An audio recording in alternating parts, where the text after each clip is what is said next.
Ja, wir haben den Flashmob gemacht mit der Hey Latina in Solothurn. Speziell war, dass die Jungs auf dem Wasser waren.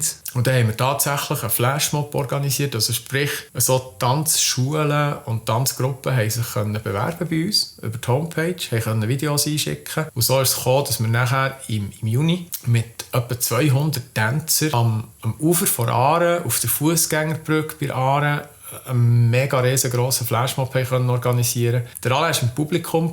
Mitten sind die Leute dort innen eigentlich gehockt, im Restaurant innen, von aussen. Plötzlich höre ich, wie das Lied laufen, von unten am Wasser entlang dort, eben mit gefühlten 110 Dezibel oder so. Ich bin dann aufgestanden und habe das Lied dort gesungen und alle Leute dort rundherum, die sind natürlich nicht rausgekommen, was jetzt hier abgeht. Passanten haben die Verstörer getragen. Das war mega, mega eindrücklich, das Ganze.